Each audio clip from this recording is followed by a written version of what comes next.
Hello मित्रों, नमस्कार। पिछली वीडियो में विद्युत शक्ति के बारे में जाना था अपन ने, उससे संबंधित न्यूमेरिकल भी किए थे। उसी चैप्टर से आज एक और नया टॉपिक विद्युत धारा का चुंबकीय प्रभाव के बारे में अध्ययन करना चाहेंगे। आइए जुड़ते हैं इस टॉपिक से।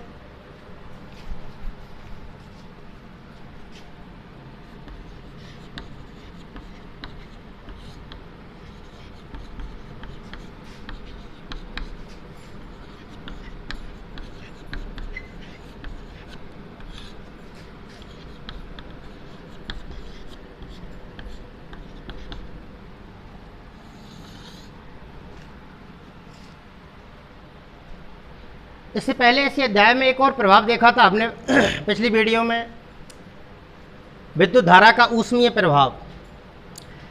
धारा से संबंधित चैप्टर चल रहा है। जैसा कि अपन जानते हैं कि आवेशों की प्रवाह की दर धारा कहलाती है। कुछ विद्युत युक्तियों में धारा प्रवाहित करने के उपरांत वो गर्म होकर ऊष्मा प्रदान करने लग जाती हैं। ऐसे प्रभाव को ऊष्मीय प्रभाव बताया था, जिसे जूल के तापन नियम के नाम से भी अपन संबोधित कर सकते हैं। इसके लिए गणितीय सूत्र भी निकाला था। ये बिल्कुल हटके है विद्युत धारा का चुंबकीय प्रभाव। देखिए क्या तात्पर्य है। एक वैज्ञानिक हुए थे, उनका नाम था ओरस्टेड।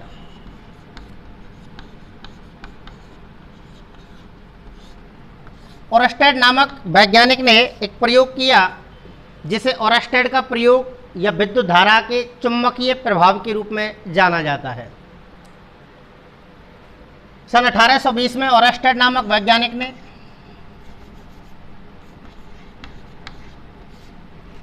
इस तरीके से एक धारावाही चालक तार को लेकर के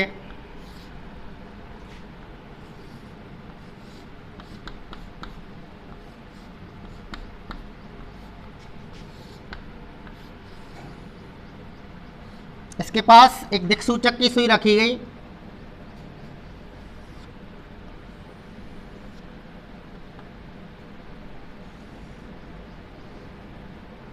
इस तरीके से बना सकते हैं आप।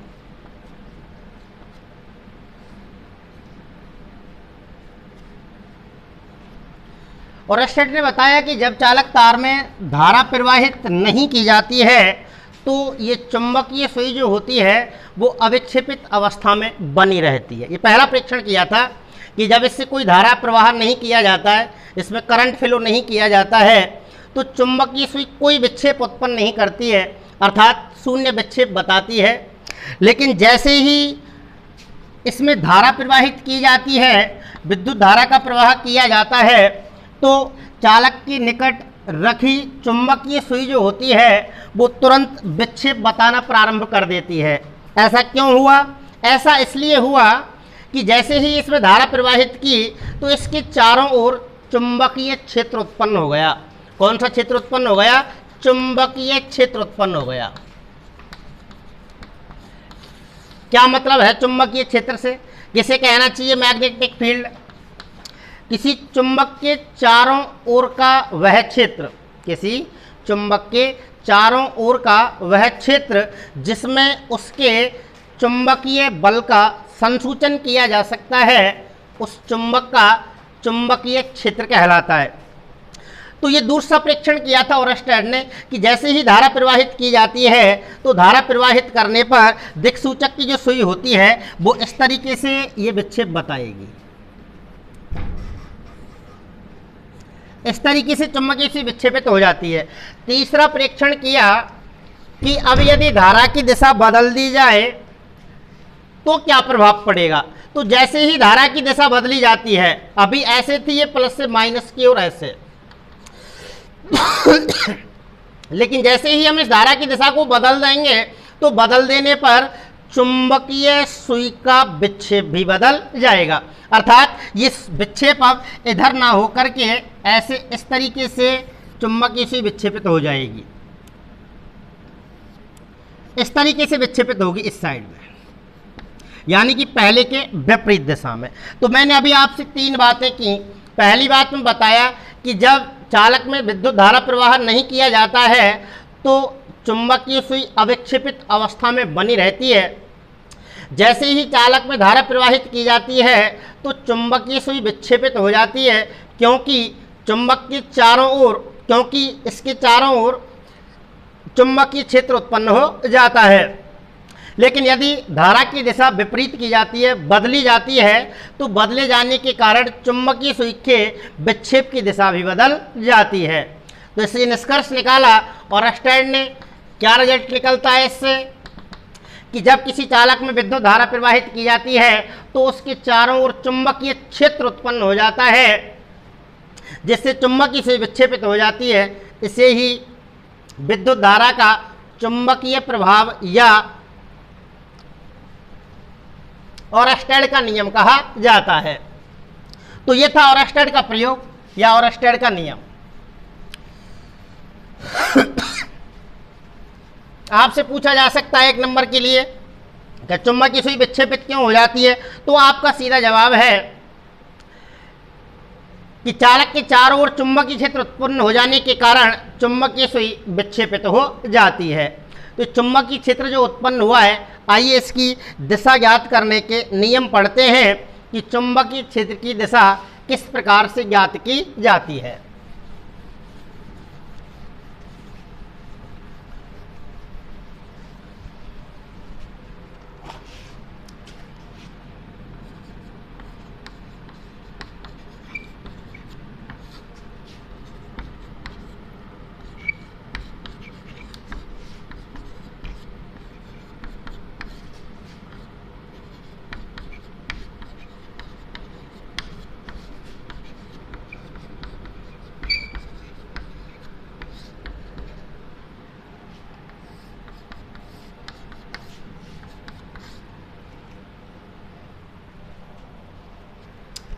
तो चुंबकीय क्षेत्र की दिशा को ज्ञात करने के लिए 2 नियमों का उपयोग किया जाता है। 2 नियम आपने पाठ्यक्रम में हैं, जिनमें पहला नियम है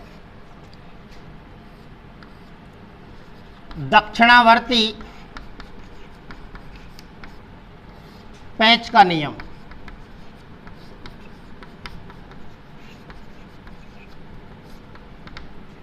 इसे मैक्सवेल का कॉर्क स्क्रू नियम भी कहा जाता है, कॉर्क स्क्रू नियम या दक्षिणावर्ती पेंच का नियम। और जो दूसरा नियम है वो है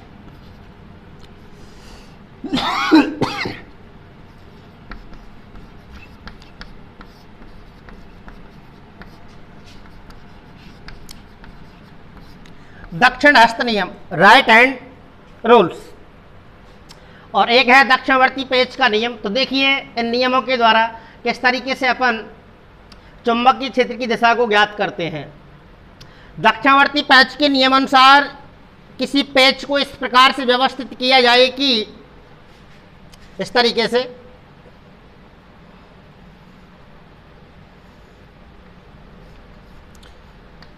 कि पेंच का जो नुकीला सिरा है ये धारा की दिशा में रहे, तो फिर पेंच को घुमाने की जो दिशा होगी वही चुंबकीय क्षेत्र की दिशा कहलाती है।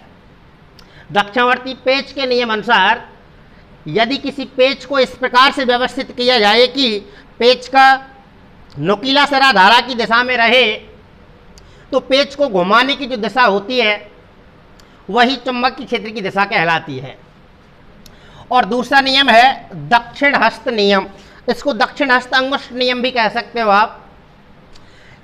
इसके अनुसार किस तरीके से दिशा ज्ञात करते हैं। दक्षिण हस्त नियम के अनुसार यदि किसी धारावाही चालक तार को, सपोज कर लीजिए कोई धारावाही चालक तार है, इसको अपने दाहिने हाथ में इस प्रकार से पकड़ना है, इस तरीके से, तो ये अंगूठा जो है ये तो धारा की दिशा में रहना चाहिए। तो मैं कह रहा हूं कि दक्षिणावर्त नियम के अनुसार यदि किसी धारावाही चालक तार को दाहिने हाथ में इस प्रकार पकड़ने की, ये मेरा दाहिना हाथ है, राइट हैंड है, ये अपने दाहिने हाथ में इस प्रकार पकड़े कि अंगूठा धारा की दिशा में रहे, तो मुड़ी हुई उंगलियां चुंबकीय क्षेत्र की दिशा को व्यक्त करती हैं।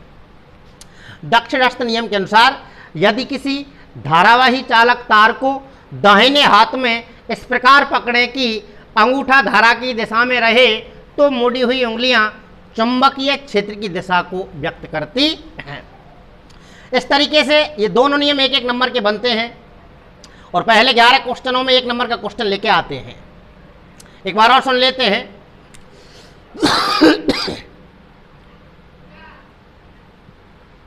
चुंबकीय क्षेत्र की दिशा को ज्ञात करने के लिए निम्नलिखित दो नियमों का इस्तेमाल किया जाता है, जिनमें पहला नियम है दक्षिणावर्ती पेच का नियम।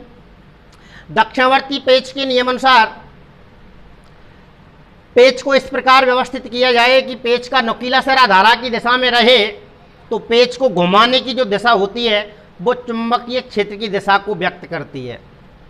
और दक्षिणास्थ नियम के अनुसार यदि किसी धारावाही चालक तार को दाहिने हाथ में इस प्रकार पकड़ें कि अंगूठा धारा की दिशा में रहे, तो मुड़ी हुई उंगलियां चुंबकीय क्षेत्र की दिशा को व्यक्त करती हैं। इस तरीके से इन दो नियमों के द्वारा चुंबकीय क्षेत्र की दिशा ज्ञात कर लेते हैं। चलिए आगे देखते हैं।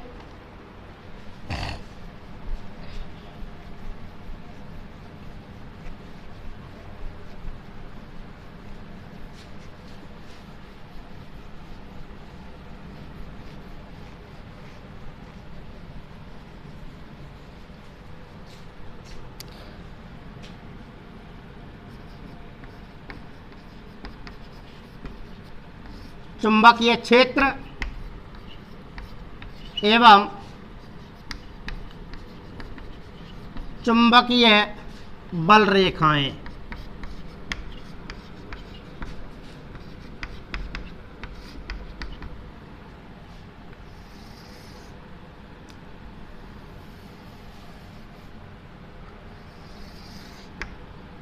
बढ़िया प्रश्न है, अच्छा टॉपिक है। चुंबकीय क्षेत्र एवं चुंबकीय क्षेत्र रेखाएं कह सकते हैं, चुंबकीय बल रेखाएं कह सकते हैं। ऐसे प्रश्न बनता है, चुंबकीय क्षेत्र रेखाएं किसे कहते हैं या चुंबकीय बल रेखाएं किसे कहते हैं? किसी छड़ चुंबक के चारों ओर चुंबकीय क्षेत्र रेखाएं प्रदर्शित कीजिए। एक तो ऐसे बनता है, एक ऐसे बनता है चुंबकीय बल रेखाओं से आपका क्या अभिप्राय है? इनकी कोई चार विशेषताएं लिखते हुए किसी छड़ चुंबक के चारों ओर चुंबकीय क्षेत्र रेखाओं का निरूपण कीजिए। तो मैं पहले भी बता रहा था आपको चुंबकीय क्षेत्र के बारे में। किसी चुंबक के चारों ओर का वह क्षेत्र जिसमें उसके चुंबकीय बल का संसूचन किया जा सकता है, उस चुंबक का चुंबकीय क्षेत्र कहलाता है। किसी चुंबक के चारों ओर का वह एरिया या वह क्षेत्र जिसमें उसके चुंबकीय बल का संसूचन किया जा सकता है, उस चुंबक का चुंबकीय क्षेत्र कहलाता है। चुंबकीय क्षेत्र रेखाओं से क्या तात्पर्य हुआ? फिर चुंबकीय बल रेखाएं किसे कहना चाहिए? तो देखिए, चुंबकीय बल रेखाओं से आपका क्या तात्पर्य है, अभी एक्सप्लेन करते हैं इस बात को कि चुंबकीय बल रेखाएं किसे कहते हैं या चुंबकीय क्षेत्र रेखाएं किसे कहते हैं। एक छोटी सी परिभाषा लिख रहा हूं मैं। किसी चुंबक के चारों ओर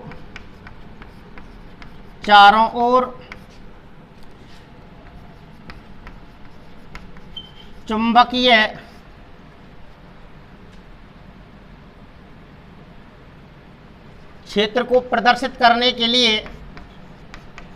क्षेत्र को प्रदर्शित करने के लिए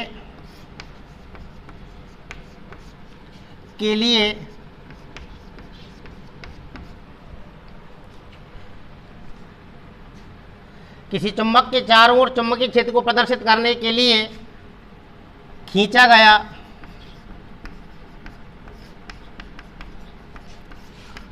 काल्पनिक रेखाओं का समूह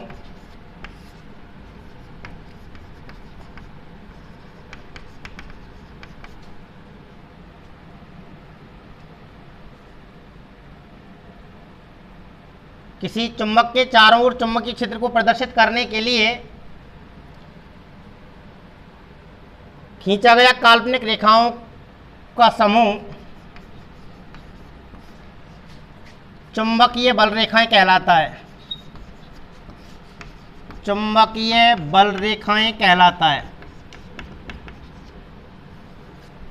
रेखाएं कहलाता है।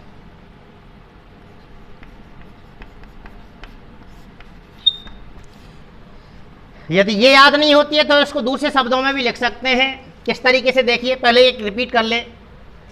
किसी चुंबक के चारों ओर का वह क्षेत्र या चारों ओर चुंबकीय क्षेत्र को प्रदर्शित करने के लिए काल्पनिक रेखाओं का समूह खींचा जाता है, जिन्हें चुंबकीय क्षेत्र रेखाएं या चुंबकीय बल रेखाएं कहते हैं, अथवा ऐसे भी समझ सकते हैं आप इसको,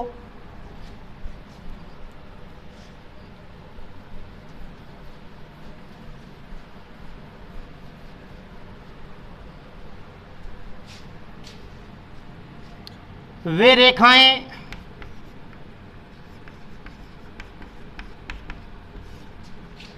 जिनके अनुदेश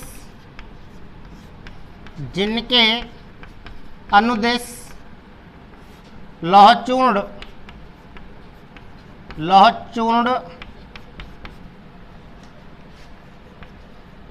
स्वयं संरेखित हो जाता है, वे रेखाएं जिनके अनुदिश लौहचूर्ण स्वयं संरेखित हो जाता है,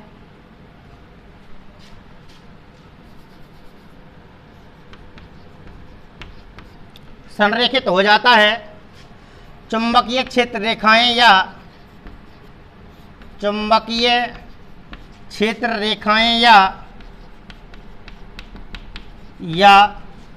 चुंबकीय बल रेखाएं कहलाती हैं।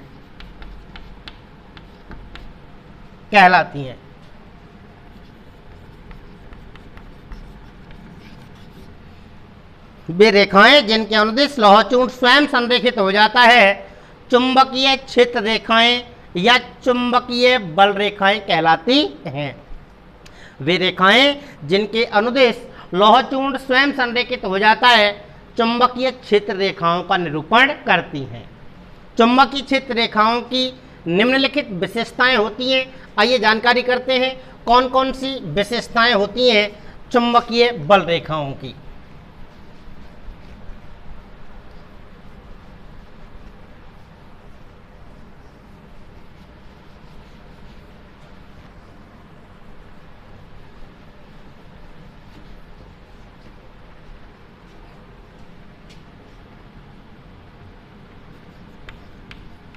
चुंबकीय बल रेखाओं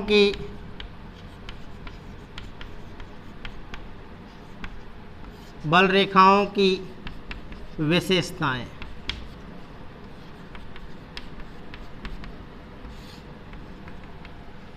तो चुंबकीय बल रेखाओं की कई विशेषताएं होती हैं। नंबर 1,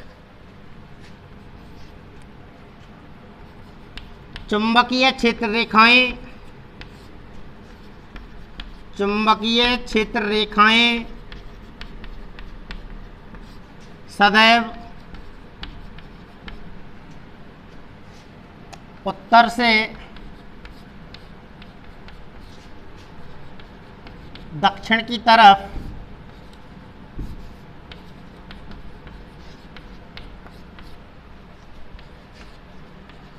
तरफ खींची जाती हैं।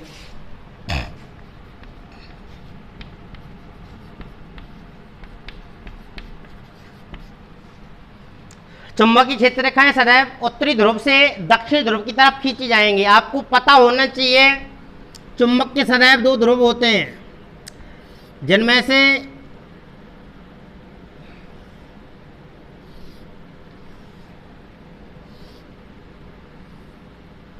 जो सिरा उत्तरी ध्रुव की तरह कार्य करता है उस पर उत्तरी ध्रुव N अंकित करते हैं। जो सिरा दक्षिणी ध्रुव की तरह कार्य करता है उस पर दक्षिणी ध्रुव S या साउथ अंकित कर देते हैं। तो ये 2 ध्रुव होते हैं चुंबक में सदैव, जिनको उत्तरी ध्रुव और दक्षिण ध्रुव से संबोधित किया जाता है। उत्तरी ध्रुव को N से व्यक्त करते हैं, दक्षिण ध्रुव को S से व्यक्त किया जाता है। किसी चुंबक में वह स्थान जहां पर चुंबकत्व सर्वाधिक होता है, किसी चुंबक में वह स्थान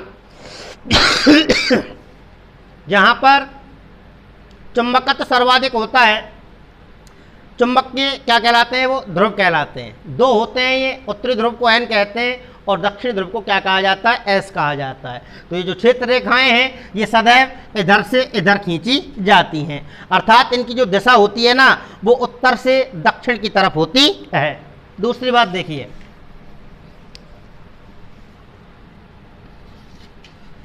चुंबकीय क्षेत्र चुंबकीय क्षेत्र रेखाएं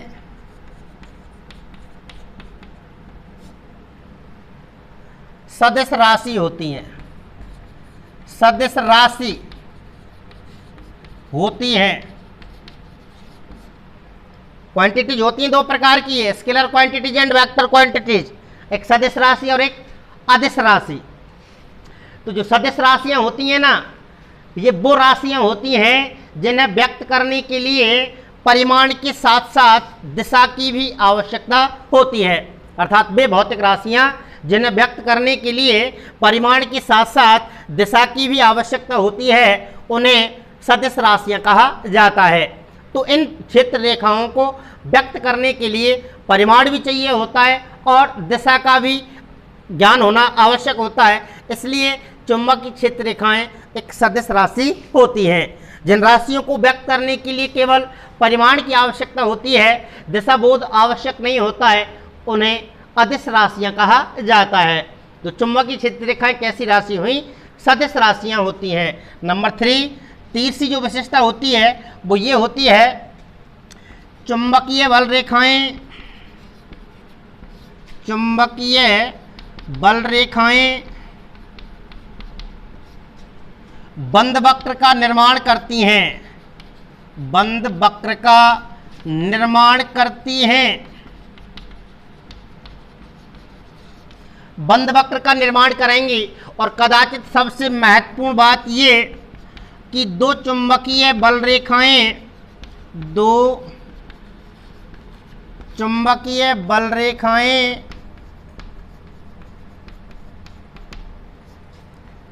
दो चुंबकीय बल रेखाएं कटान बिंदु पर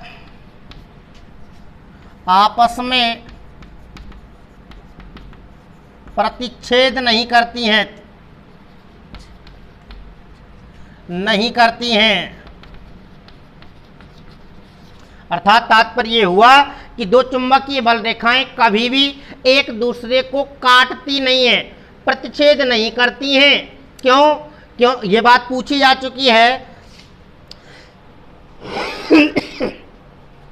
और क्या पूछा गया है कि दो चुंबकीय बल रेखाएं कटान बिंदु पर आपस में प्रतिच्छेद क्यों नहीं करती हैं? तो सीधा जवाब है, दो चुंबकीय बल रेखाएं कटान बिंदु पर आपस में प्रतिच्छेद नहीं करती हैं क्योंकि यदि ऐसा होगा तो चुंबकीय क्षेत्र की दो दिशाएं हो जाएंगी, जो कि पॉसिबल नहीं है। इस वजह से हम कह सकते हैं कि चुंबकीय बल रेखाएं आपस में काटती नहीं हैं, प्रतिच्छेद नहीं करती हैं। और देख लीजिए एक आध विशेषता, चुंबकीय बल रेखाएं एक दूसरे से समान दूरी पर खींची जाती हैं। तो देखिएगा कैसे खींचेंगे, ये विशेषताएं हुई चुंबकीय क्षेत्र रेखाओं की। एक बार पुनः रिपीट कर लेते हैं। पहले चुंबकीय क्षेत्र का तात्पर्य जानिए, किसी चुंबक के चारों ओर का वह क्षेत्र, किसी चुंबक के चारों ओर का वह क्षेत्र जिसमें उसके चुंबकीय बल का संसूचन किया जा सकता है, उस चुंबक का चुंबकीय क्षेत्र कहलाता है। दूसरी है चुंबकीय बल रेखाएं, लिखी हुई है आपके पास बोर्ड पर, डेफिनेशन लिखी थी थोड़ी देर पहले मैंने। वे रेखाएं जिनके अनुदिश लौह चूर्ण स्वयं संरेखित हो जाता है चुंबकीय क्षेत्र रेखाओं का निरूपण करती हैं या चुंबकीय बल रेखाएं कहलाती हैं। वे रेखाएं जिनके अनुदिश लौह चूर्ण स्वयं संरेखित हो जाता है चुंबकीय बल रेखाएं कहलाती हैं। अथवा ऐसे कह सकते हैं, किसी चुंबक के चारों ओर चुंबकीय क्षेत्र को प्रदर्शित करने के लिए कुछ काल्पनिक रेखाएं खींची जाती हैं। इन काल्पनिक रेखाओं के समूह को चुंबकीय बल रेखाएं कहा जाता है। चुंबकीय बल रेखाओं की कई विशेषताएं होती हैं, जिनमें पहली बताइए मैंने आपको कि चुंबकीय क्षेत्र रेखाएं सदैव उत्तर से दक्षिण की ओर खींची जाती हैं। चुंबकीय क्षेत्र रेखाएं एक सदिश राशि होती हैं। चुंबकीय बल रेखाएं एक बंद वक्र का निर्माण करती हैं। दो चुंबकीय बल रेखाएं कटान बिंदु पर या आपस में कभी भी प्रतिच्छेद नहीं करती हैं। यदि ऐसा होगा तो कटान बिंदु पर चुंबकीय क्षेत्र की दो दिशाएं हो जाएंगी जो कि पॉसिबल नहीं है, और जो चुंबकीय बल रेखाएं खींची जाती हैं ना, ये एक दूसरे से समान दूरी पर खींची जाती हैं। आइए खींच के देखते हैं कि किसी चुंबक के चारों ओर चुंबकीय बल रेखाएं कैसे खींची जाती हैं।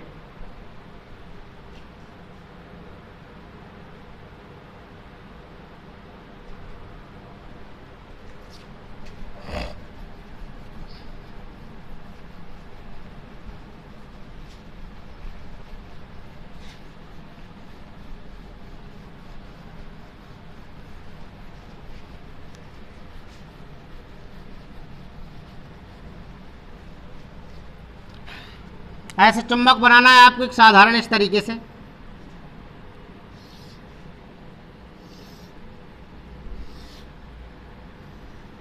इसमें एन और एस अंकित कर देंगे आप। चलो अंदर कर देता हूं मैं। ये उत्तरी ध्रुव हुआ और ये दक्षिणी ध्रुव हुआ।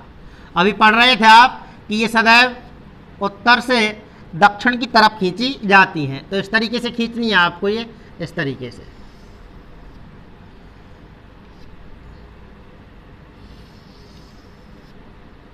यहाँ कटान नहीं करेंगे, इस तरीके से खास ध्यान रखना है आपको इन बातों का।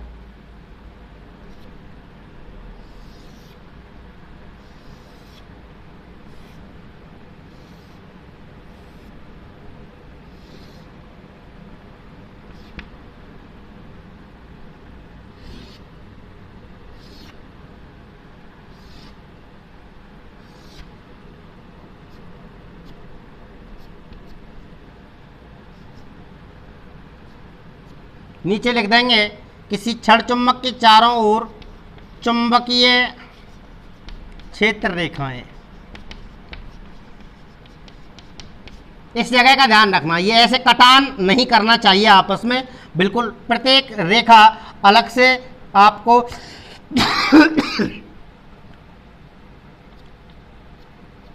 ऐसे स्पष्ट दिखाई देनी चाहिए।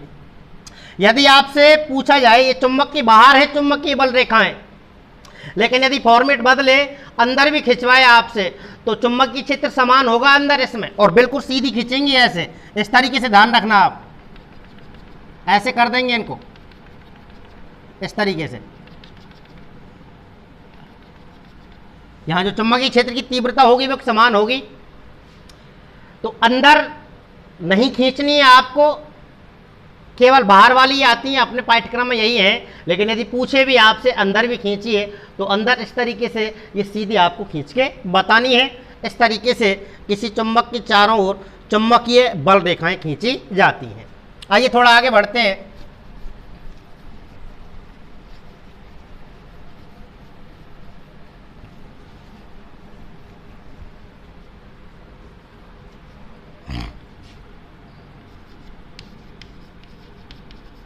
चुंबकीय फ्लक्स, इसको चुंबकीय अभिवाह भी कह सकते हो। चुंबकीय अभिवाह,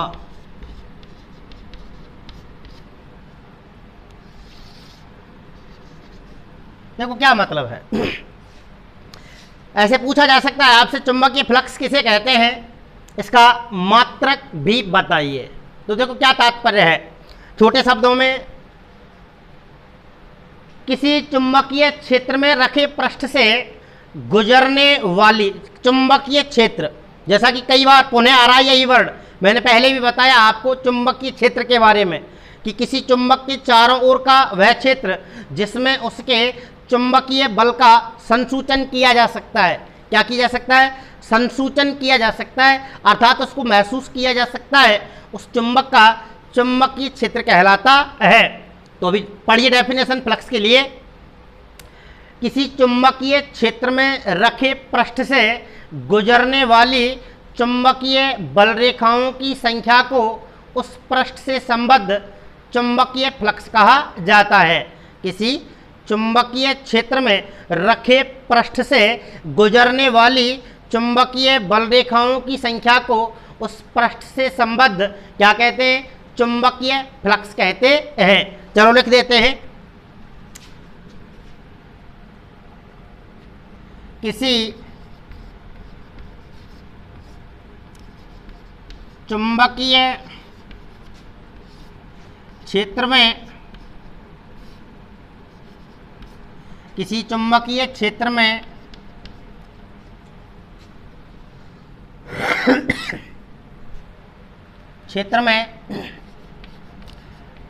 रखे पृष्ठ से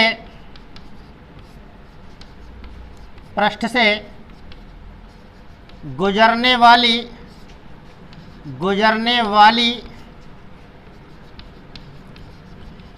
चुंबकीय बल रेखाओं की संख्या को, किसी चुंबकीय क्षेत्र में रखे पृष्ठ से गुजरने वाली चुंबकीय बल रेखाओं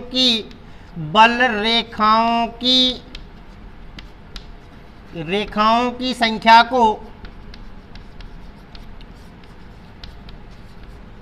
किसी चुंबकीय क्षेत्र में रखे पृष्ठ से गुजरने वाली चुंबकीय बल रेखाओं की संख्या को उस पृष्ठ से संबद्ध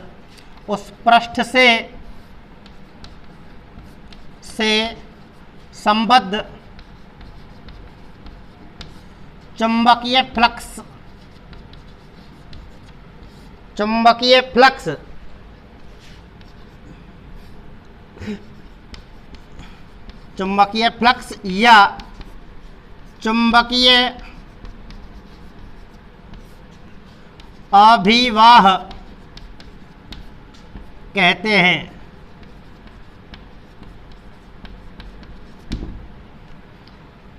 किसी चुंबकीय क्षेत्र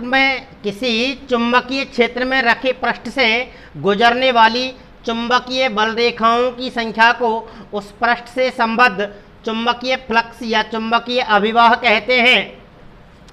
इसका मात्रक वेबर होता है। क्या होता है? वेबर। चुंबकीय फ्लक्स का मात्रक क्या होता है? वेबर। और इसको फाई से व्यक्त करते हैं। किससे व्यक्त करते हैं? फाई से व्यक्त किया जाता है। तो ऐसे पूछा जा सकता है चुंबकीय फ्लक्स किसे कहते हैं, इसका मात्रक भी बताइए। तो किसी चुंबकीय क्षेत्र में रखे पृष्ठ से गुजरने वाली चुंबकीय बल रेखाओं की संख्या को उस पृष्ठ से संबद्ध चुंबकीय फ्लक्स या चुंबकीय अभिवाह कहते हैं। इसका मात्रक क्या होता है? वेबर। इसको किससे व्यक्त करते हैं? फाई से। चलिए आगे बात बढ़ाते हैं। इसके बाद अच्छा टॉपिक है इसी चैप्टर से, विद्युत चुंबकीय प्रेरण।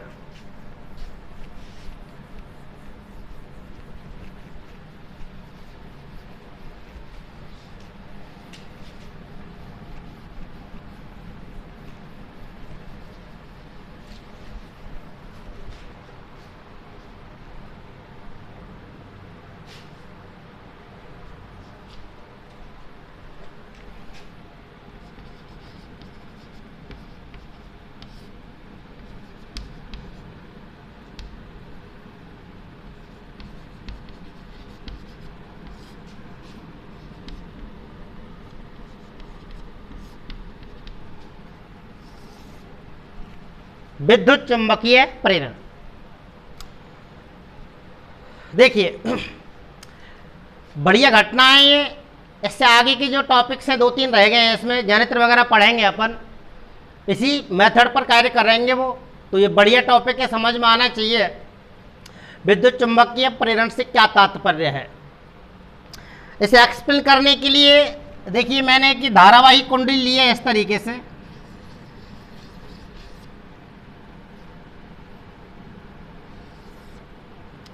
और इस कुंडली को इस तरीके से गैल्वेनोमीटर से संबोधित कर दिया मैंने।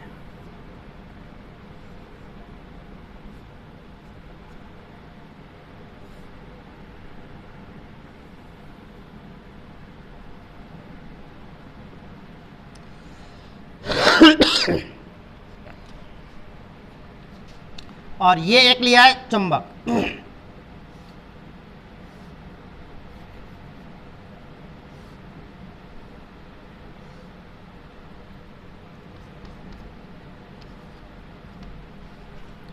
देखिए ये गैल्वेनोमीटर, पहले इसके बारे में सुनिए गैल्वेनोमीटर क्या चीज है, कैसे काम करता है। गैल्वेनोमीटर गैल्वेनोमीटर से तात्पर्य बेटा ये एक अलग प्रकार का उपकरण होता है जो किसी परिपथ में या सर्किट में धारा की प्रवाह की उपस्थिति को संसूचित करता है। अर्थात ये जानकारी देता है कि इसमें धारा प्रवाह हो रहा है अथवा नहीं हो रहा है। कार्यप्रणाली सीधी है गैल्वेनोमीटर के लिए। यदि निश्चित तौर पर विद्युत क्षेत्र उत्पन्न हुआ है या धारा प्रवाह हुआ है तो ये सुई विक्षेपित हो जाएगी गैल्वेनोमीटर की इस तरीके से। यदि कोई क्षेत्र उत्पन्न नहीं हुआ है तो ये शून्य विक्षेप बताएगी इस तरीके से। और यदि उत्पन्न हुआ है प्रभाव विद्युत क्षेत्र तो या तो इधर या फिर इधर इस तरीके से विक्षेपित होती है गैल्वेनोमीटर की सुई। अदरवाइज इसी तरीके से जैसे मैंने यहाँ पे बना रखी है ये इसी अविक्षेपित अवस्था में बनी रहती है।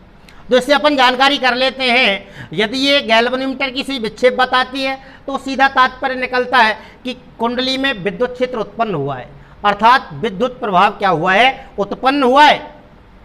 और यदि ये विक्षेपित नहीं होती है अर्थात शून्य विक्षेप बताती है तो सीधा अर्थ निकल जाता है कि इसमें कोई विद्युत क्षेत्र उत्पन्न नहीं हुआ है।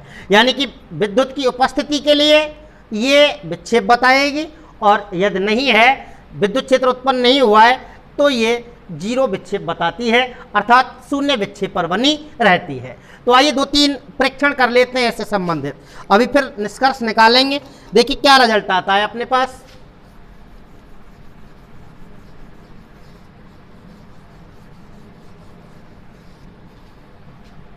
ये फर्स्ट कंडीशन, इस कुंडली और चुंबक के बीच में कोई गति नहीं करवाते हैं अपन। जहां चुंबक है वहीं रहने देते हैं स्थिर अवस्था में ही, उसी तरीके से कुंडली को भी स्थिर ही रहने देते हैं, कोई मूवमेंट इनमें नहीं कराते हैं, कोई गति नहीं कराते हैं। तो रिजल्ट क्या निकलेगा, क्या देखते हैं अपन कि ये जो गैल्वेनोमीटर की सुई है ये अविक्षेपित अवस्था में बनी रहती है, अर्थात ये कोई विक्षेप नहीं बताती है। कब? जब इन दोनों के बीच में कोई गति नहीं कराते हैं तब। दूसरी बात देखिए, अब यदि कुंडली को चुंबक के एन ध्रुव की ओर ले जाकर गति करवाएं, कुंडली को ले जाया जा रहा है एन ध्रुव की ओर, तो हम क्या देखते हैं कि गैल्वेनोमीटर की सुई क्या हो जाती है, विक्षेपित हो जाती है, अर्थात ऐसे विक्षेप बताती है। हो गई विक्षेपित। कब हुई? जब कुंडली को कहां ले गए, चुंबक के एन ध्रुव की ओर गति करवाई। तीसरी बात, इसके अपोजिट कर दीजिए। अब चुंबक के एन ध्रुव को कुंडली की ओर गति करवाइए, अपोजिट हो गया। जब इसकी इस ओर गति करवाएंगे तो इस विक्षेप की दिशा क्या है, बदल जाएगी, अर्थात अपोजिटिव विक्षेप हो जाएगा कि नहीं हो जाएगा इस तरीके से। 3 बात। और चौथी बात पुनः उल्टी करते हैं। अब इसको कुंडली को चुंबक के एस ध्रुव की ओर ले जाकर के गति करवाते हैं।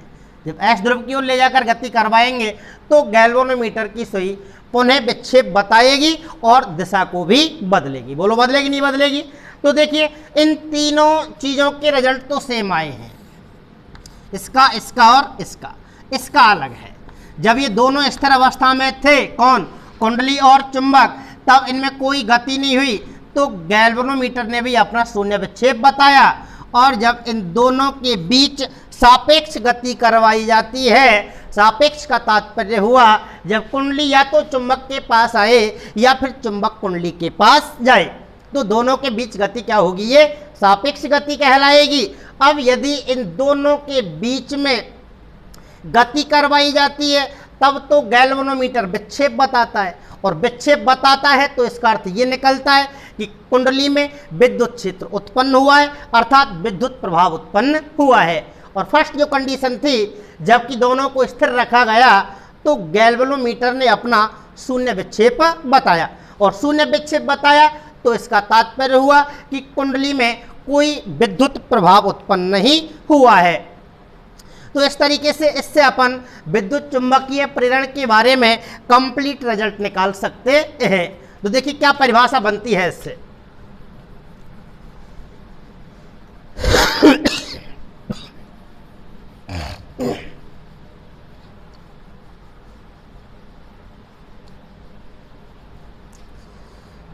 लिख देता हूं मैं। जब किसी कुंडली और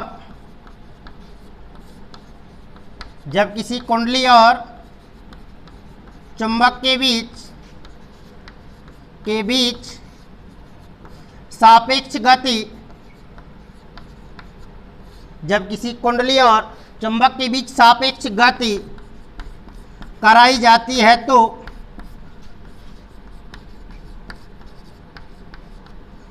जब किसी कुंडली और चुंबक के बीच सापेक्ष गति कराई जाती है तो सापेक्ष गति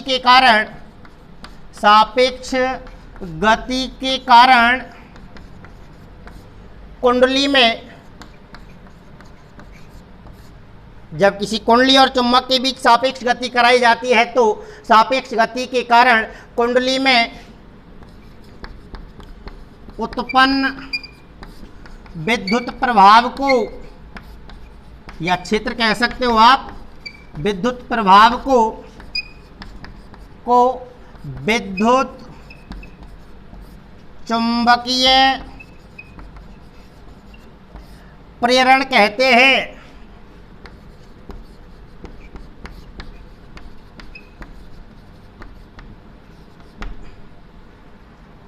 यह परिभाषा हुई विद्युत चुंबकीय प्रेरण के लिए। अच्छा सिद्धांत है ये, इस पर जनित्र काम करते हैं।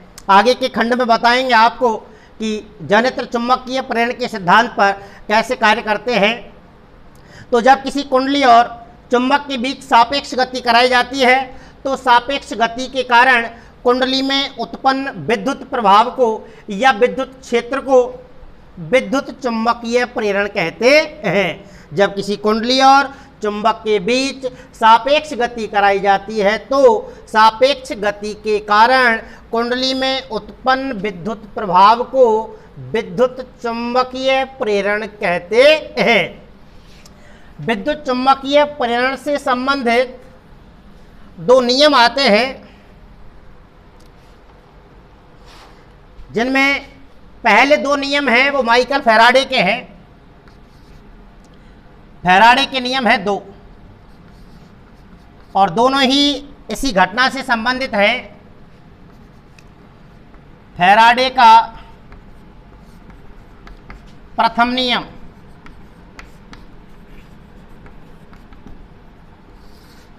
देखो माइकल फैराडे ने यहां दो नियम दिए।